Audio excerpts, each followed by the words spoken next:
It was the late 90s, and I was just out of the school, and I needed some extra money because I wanted to leave the place I was in. And the only way was to do that, get enough money and leave the town. I had saved enough to buy a car, and now I was waiting to get some more money to stably move to another state. And to do that, I had to do all kinds of jobs. And one of the jobs that I was definitely not interested in was babysitting. I have always had a no-go for babysitting. I found babysitting to be one of the jobs that I never really wanted to do. I made up my mind that babysitting is not going to be that one job that I will do. I was working to fulfill my goal, but there was no way I wanted to be a babysitter. I just never had the kind of attitude you need for the job, and I am not very good with children. So it can be the case why I did not like the job of babysitting. I was ready to leave the state for good, but I still had some gigs that I wanted to do to get that extra cash, but nothing was lined up for me, and I was getting desperate to leave the place. Then out of the blue, a gig came up that my friend told me about, and he said that it pays really well and is just right up by my alley. I asked him what the gig was, and he said, "It's some rich guy. He's going out of the country with his new model trophy wife of his, but there is the daughter. She's around 16 right now, and he's looking for a babysitter for her. I thought you can be good. You're 21 and you're responsible. He's not going to find a babysitter like you." And then I looked at him and said, "Why would you need a babysitter for a 16-year-old, man? She can take care of herself. I'm not interested." And then my friend continued, "The job pays $1,000 for a week.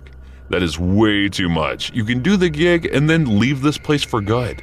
It would take you weeks or maybe months otherwise." He was right, and I knew that I had to take the gig in order to rush the process of me leaving the States. And then I decided in the practicality of the situation that I will take the job and complete it. I decided to book an appointment, and then I left for the interview once it was scheduled. It was not one of those rich guy houses. It was extra rich house. There was everything made of quality that we didn't even know that exists. Everything was fine, and even the security was way tighter than even banks. And then the man came walking with a cigar in his hand and his model wife right beside him, and he said, "I know you might be wondering why I would hire a babysitter for a 16-year-old. You see, she's old now, but she doesn't have any friends, and while I go spend my honeymoon, it will be the right way to find her a friend. You look good enough, but if you harm her, you know your family will be dead before you." I looked at the man with stern conviction, and then I took up the job. Her name was Emily. I met Emily, and even she was weirded out by the whole babysitter thing, so I just told her, "Think of me as your friend or something." And then we hit it off very soon, and I spent my weeks. I could hang out with her a lot, and we would talk endlessly. And then as the week was about to end, she admitted that she liked, and I told her that I liked her too, and I told her that I would wait for her to turn 18. We were about to kiss when we heard the gunshots. It was the guards. They were dropping down dead, and there was nothing that I could do to dodge the guns. So I took Emily and hid her in the cabinets of the kitchen, and then tried apprehending the guys as I shouted, "I'm just the babysitter! I'm just the babysitter!" The man shouted, "Stop! It's just a boy!" And then the tallest man came out and said, "Tell him that we are done doing business with him. He interferes, he dies, and so his family." Turns out it wasn't the best of work that Emily's father did. It was the moment I held her hand when the men went away and asked her, "Do you want to run away with me?" And she said yes. And since then, we have been together, seeking adventures of our own. Emily's father tried coming after us, but it didn't go well for him. I've made some friends along the years that are not really fond of Emily's father, so we don't have to worry on that front. We just drive like nomads and live our life one adventure at a time. It's 2010, and we still haven't lost our sense of adventure, and neither we will. Hey guys, thanks so much for all the support. If you haven't subscribed to the channel yet, please feel free to do so.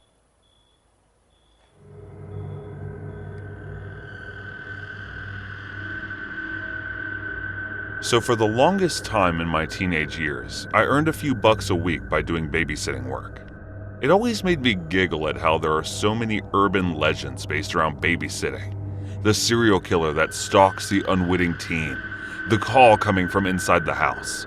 Pretty much every Halloween movie in some manner that seems to present babysitting as the vocation of those with a death wish, when in reality, the only thing likely to kill you is the boredom.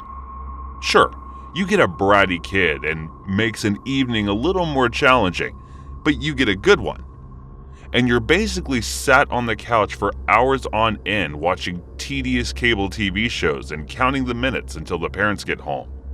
Saying that I did babysitting for one family that ended in a frankly terrifying experience that ended up in me never, ever sitting for them ever again.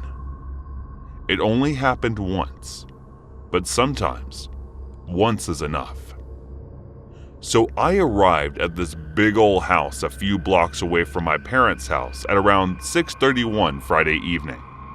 The parents of the kid seemed incredibly charming, and the kid is one of the more adorable little tykes that I've had the good fortune of minding.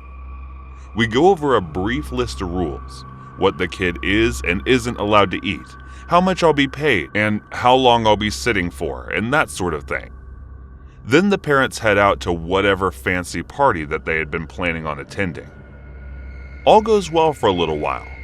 The kid wouldn't eat their carrots, but when I pretended that they were delicious by taking little bites myself, they soon broke into a smile and pretty much demolished the little bowl of hummus that we were sharing. With a kid fed, I gave her a bath, tucked her in the bed, and that's that. It was honestly one of the easiest jobs I'd had, right up until the sun started to go down. So once the kid's asleep, I head downstairs to order a pizza on the parents' dollar. Like I said, they were perfectly nice and polite when we first met, and it's not often that job comes with free food. Pizza arrives pretty quickly, and I even tipped the delivery guy a few dollars just to say thank you for being so fast. He's literally counting out the change in dollar bills when his head snaps to the side, like he's looking into the bushes at the side of the house. I asked him if everything's okay, peering out from the door to see what he's looking at. But there's nothing. Just dark bushes. He said something along the lines of, say, "Guess I'm just tired. Mind's playing tricks on me." He laughs awkwardly, then walks back to his car while thanking me again for the tip. I didn't think anything of it. I mean, was probably just a cat or something, right? So again, back inside they eat, have a full-on carb overload, and ended up just lying there on the couch watching TLC. There were these big bay windows in the family's TV room, and I had drawn the curtains earlier to block out the glare on the TV only, and drawn them all the way. And there was a slight crack in the curtains that allowed me to see into the dark front yard. At one point, my eyes were drawn to this little crack, and I could swear I saw a dark shape where street lights were previously visible. I sit up, focusing my eyes on the shape and wondering if it were my mind playing tricks on me this time. When it moved, wasn't going nuts. I had been looking at someone or something who was in turn looking at me through the big old windows. That's about when I started to freak out. I had been super chilled all evening, but now I was getting that distinctly paranoid feeling like someone was watching me. Someone who didn't exactly have the best of intentions. I ran around the house, making sure all the doors and windows are locked as a precaution, all before keeping their cordless phone as close as possible so that if it came to it, I could call the cops. I was sure I had seen someone, but the chances of them just vacating the area at the sight of flashing lights then returning later could be a huge possibility, and a terrifying one at that. So I decided to shoot my shot only when it would be absolutely necessary. Appearing to waste police time would not be doing me any favors. I suppose I'm just trying to explain why I didn't call the cops right away. I've had friends of mine that said that. They have just called 911 right then and there, but I wasn't 100% sure of anything right then. I'd seen a shape. Michael Myers pointing a knife at me. Life isn't black and white most of the time, I was thinking anyway. I've secured all the windows and doors, shoved the cordless phone into my hoodie's front pouch, and have even positioned the Little League bat near the couch, so that I was sort of armed. So by that point, I started to feel relatively safe again. If there was some creeper lurking outside looking to prey on a teenage babysitter, they would get one heck of a rude awakening when I waved my bat at them and screamed that the cops are on the way. So I lie back on the couch, but naturally find myself unable to relax. I open the curtains back up so I can see if anyone is hanging around in the front yard, keeping my eyes on the windows every so often in between watching whatever social train wreck is on TLC. Nothing happens for a while, and I start to think it was all just in my head or something. Right about the time I get up to wander in the kitchen to grab a drink of water. As I'm in there, I get that intense feeling that I'm being watched. I turn to see that same dark shape in the kitchen window. Only this time, I rush into action. I hammer 911 in the phone, telling the dispatcher I need the cops to my address ASAP, that there's a home invasion in progress. I honestly don't know if it was the adrenaline or I was just sick of pervs thinking they can get away with stuff like that, but I just sort of charged after, screaming out that the cops were on their way. I ran into the TV room, grabbing the Little League bat, and just ran for the back door, which led out of the kitchen and into the backyard. What happened next is frankly astounding. As I ran it, the guy, baseball bat in hand, ready to bash his brains out right there in the yard. I recognized him instantly. It was a face I'd seen before, not long ago at all. It was the kid's dad. So long story short, the dad of the kid I had been babysitting had for whatever reason decided that you need to see what kind of babysitter I was to, apparently he drove his wife to whatever party they were headed to, turned back saying he'd forgotten something, then decided to watch me over the course of about an hour or two to see if I was worth the cash that they were spending. Obviously, since no crime was actually committed, there was no one to charge. The dad offered me a sincere apology. He even offered me double the cash just to finish the night out, but I refused. No amount of money could have persuaded me to stay, and needless to say, I was very selective with who I babysat after that. Everybody is familiar with the curse of La Llorona, but only a few know about the curse of Dahlia. One curse that has haunted the people of Kentucky for generations and has made them hate Easter like nothing else. It all began in 1905 in the countryside of Kentucky, when Dahlia, a local woman, invited everyone to her Easter lunch. Dahlia was a local woman living alone. Her husband died in the war, and her children died of hay fever. She was all alone now and was very active in her community, helping out everyone she could. She would find her happiness in the happiness of all the other children in the community. And then one day, everything around her changed for the worst. One Easter morning, Dahlia invited all the children in her community to come and have an Easter egg hunt, and even prepared them all their favorite foods and delicacies. After doing the Easter egg hunting, she called all the children for the Thanksgiving lunch. Their parents were very well acquainted with Dahlia, and everyone trusted her. So they all trusted her and sent their kids. The community had little over 20 kids in the community, and everyone was equally loved and cared for by Dahlia. Every single child had something they loved on the table, made especially for them. They all started the lunch, and it all went pretty great. The evening was set, and the Easter party was finished. Everyone thanked Dahlia and went back to their homes. Even the parent thanked Dahlia for taking such good care of their children. The whole town went back to sleep on that Easter night. It was around 1 a.m. of the same night, and there was an eerie night silence felt all over the town. Even a cracking leaf couldn't put a dent in it. But it was the wailing sounds from Maxwell's house that broke the eerie silence. It was their son, Theodore. The blood was profusely dripping out of his mouth, and he died choking on it. Their neighbors rushed to help them, when another house in the neighborhood woke up to a wailing parent, and then it started. The whole town was filled with nothing but wailing sounds, and it was one of the worst things one could have encountered at that time. The whole neighborhood was in a rush of emergency and despair, as one by one, all the children in the neighborhood were dying. By the time it was 5 in the morning, the whole town had turned into a big graveyard. Every child in the community was now dead.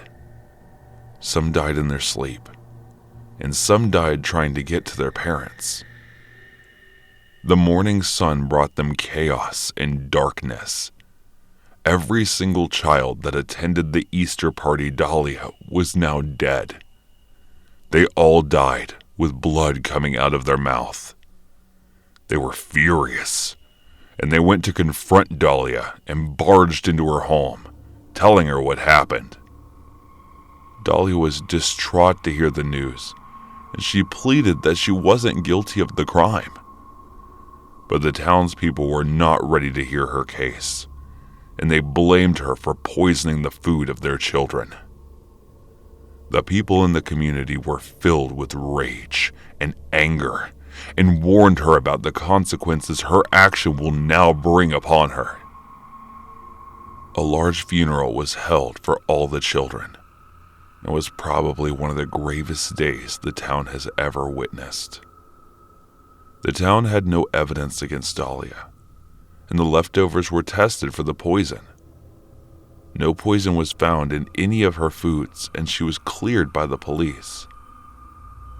Dahlia was now an outcast in her place, and was haunted and devastated by what had happened.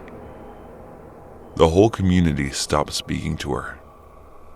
Sooner, the rumors of her being a witch started to spread, and people started linking her to the satanic cults that were prevalent in those years. Some even say that she was associated with the witches that were burnt alive in Salem witch trials. And so started the long rumor of Dahlia being a witch. As time passed by, people started bullying her, and because of total social exclusion, she started becoming more and more grumpy, but was still very traumatized by it all. It was the first year since the death, and Easter morning was upon the grieving community. The whole town came together and decided to conspire against Dahlia and make her pay for what she did. On the night of the Easter, the whole town gathered around Dahlia's house, and they all decided to put the end to all her witchcraft. 4 men went barging into her house and woke up her and dragged her out by her hair and brought her in the front porch of her house. The whole community was now gathered in the front lawn. And as they dragged her out, 4 more men came in with the cross and without hesitation started crucifying her on it. They took the nails and hammered them over her wrists. Dahlia was crying and pleading to let her go. But everyone was furious. Every single father and every single mother of the deceased children were out there, eagerly watching her, cheering and shouting, "Crucify the witch! Crucify the witch!" Now Dahlia was crucified, and there she stood on the front porch of her home while one of the fathers poured gasoline all over. And as they all gathered around to see her confess one time, one of the mothers said, Just confess, and maybe we will let you go." Dahlia was not crying anymore, and there was no pain stronger than the pain of betrayal and mistrust, the pain she had already felt. She looked at all of them and smiled. "You are crucifying me, accusing me of being someone I'm not, and I did not kill those children. I loved them, and when I will stand by the Lord above, everyone will see that I am of purest intentions. Once you realize that, you'll remember all the good and all the help I gave, and that is when the curse will hit you." The angry father torched the whole house, and she got burnt right there with the house. But not a single scream was heard. The house was burnt to the bones, just like Dahlia, and all that was left was the skeletons. And so the life moved on for the community, and the house became a haunted, vacant moment of sadness and betrayal. A betrayal felt by both the community and Dahlia. After 2 years, the reports from one of the child's postpartum concluded that the source of the poisons, a candy, and that candy matched that of the local candy owner. It was him that poisoned the candy. One of the witnesses confirmed that the local store owner did buy them all candy for Easter, and upon pressing, he did confess doing that. And it was this when the whole community realized that they accused and punished to the one person, and that too, a person who cared, loved their children. The grief of their loss was now turned into remorse, and all they could feel was guilt and sadness. They all started blaming each other, and the unrest of blame and remorse haunted the town. And on the next Easter, when the town remembered the horrific events, something abnormal started happening. One of the fathers who torched Dahlia hanged himself. And in the next 4 days, all the 4 men who crucified Dahlia killed themselves. And every day for the next few days, every single man that ever accused Dahlia of murders and witchcraft hanged themselves. The whole town was now becoming a big graveyard, and all that was left were the women, the distraught and devastated women who had no clue about the extent of the curse, just roaming the streets, helpless and deranged. The whole town was rendered empty when the psychiatric institution heard of the town, and all the women were admitted. Along the time, all of these women died, except Miss Hopkins. Miss Hopkins was the local nurse in her time, and she was the one who first talked about the curse. The relevance or presence of the curse of Dahlia is still a big question in the town, but the records and history do suggest that something paranormal was afoot there.